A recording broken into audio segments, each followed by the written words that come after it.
Seenaan industirii aartii Oromoo kan yeroon dubbisee yeroon dhiisu miti. Garuu seenaan jibbaata seenaa ta'ee dhaloota irraatii fi erga artistoonni kaleessaa keessa darbanii fi gola aartiin Oromoo keessatti guddateef dhaloonni irratti jiran maal fakkaata laata?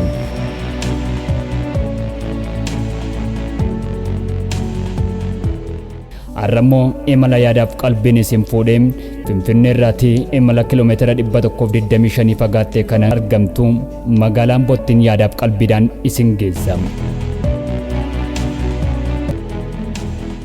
Abbaa isaa obbo Hundeessaa Boonsaa Gurmeessaa Waaqtolee Jibaatee Dagaagaa Qombee Abeebee Kurraa Kuttaayilee Maccaarraatiin goonni qaxaleen iji barbadaa tokko dhalate. Industirii aartii Oromoo keessatti qoodisaa qooda leencaati. Hacaaluu Hundeessaa Boonsaa eenyu dhalata?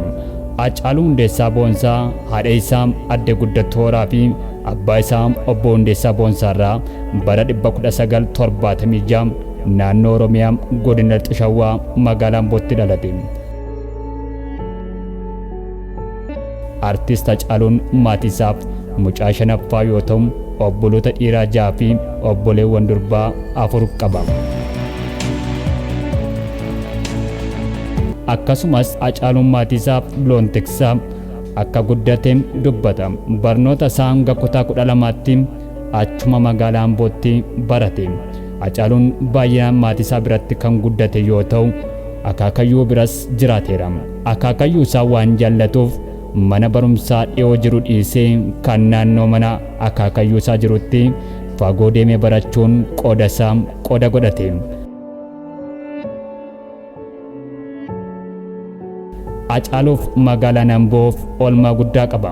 Akkasumas uummata Oromoo hundaaf Hacaaluun qooda isaa qooda leencaa godhee seenaa industirii aartii Oromoo keessatti dargaggoota umurii kichoon jiraatanii qooda isaa qooda guddaa taphate keessaa Hacaaluun nam jabaa tokkodha. Magaalaan kun Finfinnee irraatii gara dhiyaatti kiiloomeetira 125 fagaattee argamtu yoo taatu goota Oromoo kana bulqilchitee guddisuu keessatti gahee olaanaa qabdi.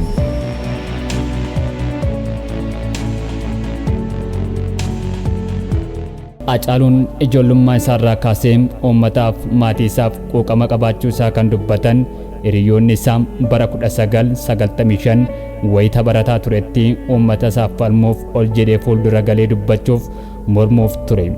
Ijoollummaarraa kaasee fedhiin muuziqaaf qabu olaanaa ture. Haa ta'u garuu abbaan isaa obbo Hundeessaa irraa fudhatama hin arganne ture. Abbaan isaa obbo Hundeessaan ilmi isaanii Profeesara yookaan Dooktar akka ta'u hawwuu waan ta'eef weellisaan golan qabu goloo malee jechuun qaanessaa turani. Garuu fedhiin isaan keessa jiru lolaa fi xirrisa abbaa isaatiin hin daangeffamne. Yoo maatii biraa ba'een loon tiksuun afaan isaa osoo gongomoo oola. Ijoollummaarraa kaasee sirba Daawitee Mokonnonii fi Tsaggaayee Dandanaa yookiin Kansayyoo sirriitti weellisuuf akka isaan hordofuu jaallatu dubbata.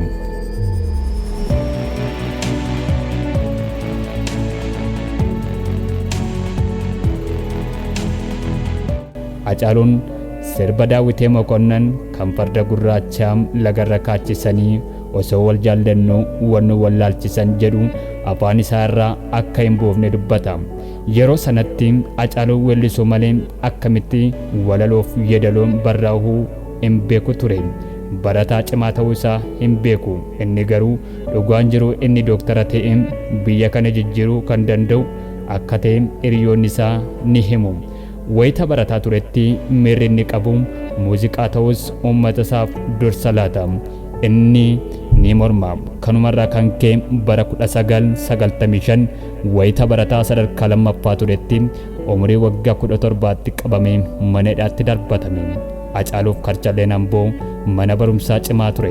Achittis hojii jabduu lammii isaa mirga isaaf dubbatu hidhamee waliin wal argee qabsoo maal akka ta'e achittis baree jireenya isaa egerees itti fufsiise.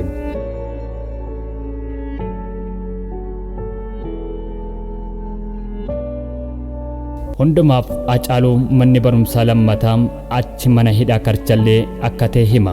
yeroo karchallee Amboo turetti namoota ofiif barreessuu hin dandeenyeef akkasumas waa dubbisuu hin dandeenye bulchiisa mana hidhaa waliin ta'uun barnoota geessotaa jalqabsiise. Namoota baay'eef wabii jireenyaa ta'e ture.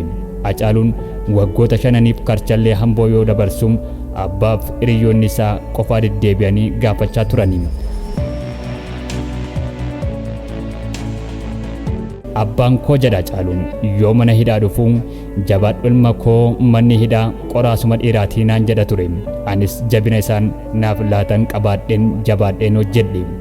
Hacaaluun mana hidhaa keessa taa'ee muuziqaa isa namoota waliin mana sirreessaa jiraniif yoo sirbu namoota nafaanaa imimmaan buusan turan anis sirbuu malee qabiyyee isaaf cinqamuu yeedaloo isaa yoo miira keessa galu ofii isaaf naaf dhufa jedhe.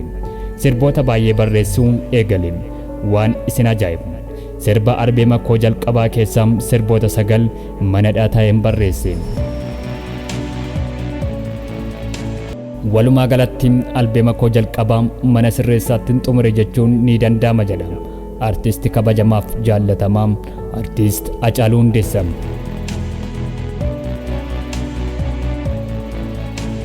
Turtii waggaa 5 booda ba'ee achi kee Finfinnee galee achittis na qabanii torban tokkoof maakalaawwitti na hidhanii hamma tokko bilchaadhee akkan ba'u na godhe. Waan hundaa of eeggannoodhaan akka raawwadhu na taasise. Abbaan isaa har'as karaa ilmi isaanii filatee hin amanne. Daandiin isaa barumsa akka ta'e yaalanis hin taane. Isaaniinis yaada kaasne. Gammachuun qaban jechuun miti. Sirba weellisaan gafaa wasanuu didoo jabbiloota koo gaafanni sirbee guddaa gammadanii. Ilmi abbaa caaletti fudhatanii. Guddattuu ilmi kee reefuu sirbee ittiin jechuu isaanii harmee isaarraa dhaga'e. Amma garuu obbo Hundeessaan ilma dhalchan dhalchisiisaniiru. Amma Hacaaluun kan uummata Oromoof. Hacaaluun sirboota isaa miira to'annaatiin hedduu uummata Oromoof kan gumaachee jira. Keessaa'u jedhu albeemni lammataa baroota darban keessa ba'an jaallatamummaa olaanaa akka horatan ni beeka.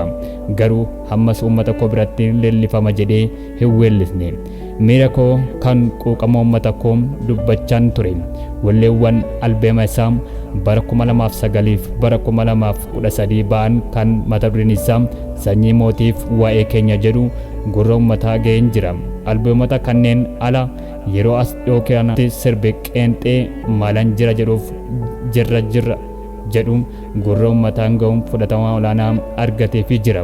Sirboonni isaa daawwatamummaa iddoo olaanaa kan qabaatanidha.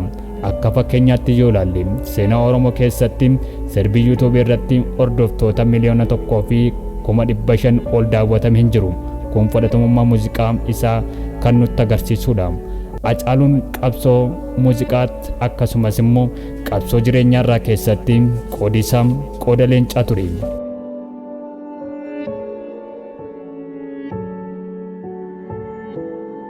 Ijoollummaa jalqabee yeroo ammaa kanatti artist Hacaaluun bultii kan ijaarrate yoo ta'u haati manaa isaa aadde Faantuu Damisoo Dirroo jedhamti.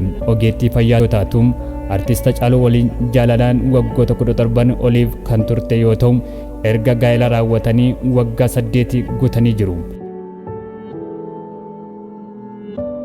Maatii horanii intala durbaa tokko miidhagduu takka deesseefii jirti. Maqaan ishee Wabii Hacaaluu Hundeessaa Buunsaa jedhamti. Hacaaluun sirba albeema isaa jalqabaa irratti olmaa kee jedhu isheef akka weellise dubbata. Yeroo ani hidhaa karchallee Amboo turetti torbeen deddeebitee na gaafachaa kan turte waan ta'eef isheef ni xinnaata jedhe Hacaaluun.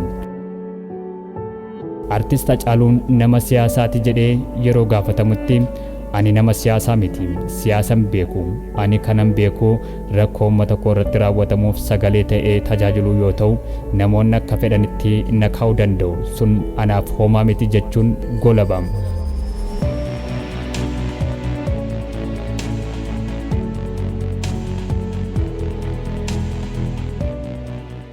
Akka artistoota biroos biyya osoo ba'anii asitti qabsaa'uun kun akkamitti jaallattee dandeesse jedhamee yeroo gaafatamus ani biyya koof dubbadhee malee nama ajjeesee miti. Kan biyya koorraa eessaaf namoota baay'ee na dorsisuuf yaalan turanii sun anaaf homaa miti yeroon ala deemee koonsertii qopheessuuf malee Hacaaluun achumaan hafuun hin deemne. Biyya deddeebi'ee biyya koo keessatti du'uun qaba jedheen yaadaa ture.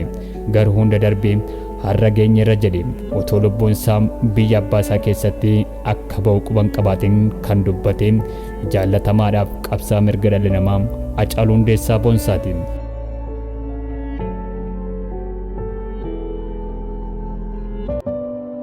Qabsoo Oromoo irra ga'eef dhimmi galma barkumee akkamiin ibsita?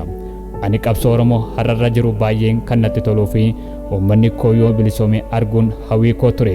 Kun naaf milkaa isas hedduu natti tola. Garuu hammas sodaa tokkoon qaba. Dhaabbileen Oromoo fi falman gaaddisa tokko jalatti sassaabamuun dhabuun isaanii daandii xinnoo qabdu sun akka rakkoo guddaa baattee dhuftu natti mul'ata.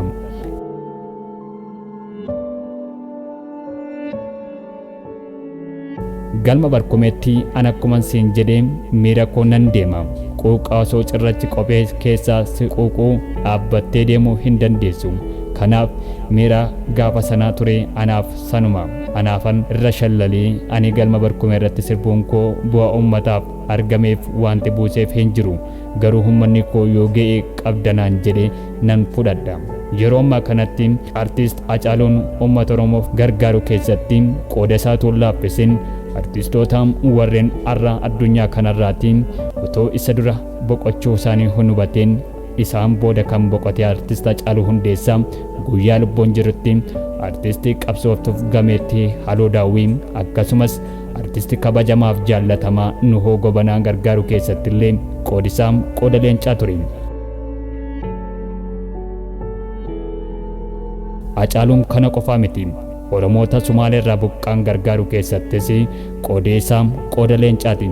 Hacaaluu Hundeessaa Boonsaa waa'ee isaa dubbatamee dhumuudhaaf yeroon kan nama dandeessisu miti. Artiist Hacaaluun ilma sabaaf dhaabbatee nama beekaadha. Nama uummata isaa kabaju, nama uummata isaaf of wareegee ta'uu isaa har'as seenaan barootaa barootatti darbuun waa'ee Hacaaluu ni dubbata. Hacaaluun yeroo kanatti abbaa ijoollee 3 ture. Dhumarratti Hacaaluun sirna mootummaa bulchiinsaa biyyicha hoogganaa jiruutiin lubbuun isaa waxabajii 22 bara 2012 addunyaa kanarraatiin lubbuun gootaa ni darbite.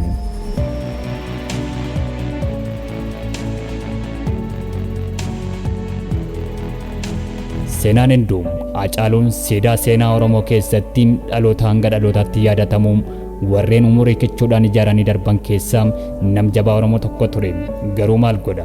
Har'as seenaa fi waa'een Hacaaluu yeroo dubbatamu dhaloonni baay'eedhaa fi akkasumas weellistoonniif hiriyoottonniif jaallattoonni aartii Oromoo hundumtuu waa'ee Hacaaluu dubbachuudhaaf imimmaaniif dubbachuu hin danda'ani. Seenaan Hacaaluun dhaloota hanga dhalootaatti siidaa dhalootaa irratti dhaabbatee isa hafeedha. Maarreen seenaan hin nyaatu Hacaaluun kan jedhes waa'ee isaa dubbatanii dhumuudhaaf yeroo nama geggeessisu. Qopheessee kan isiniif dhiyeesse ani Leencoo Abarraa Bilaattaati. Horaa bulaa deebanaan immoo dhaamsa qophii kootiiti.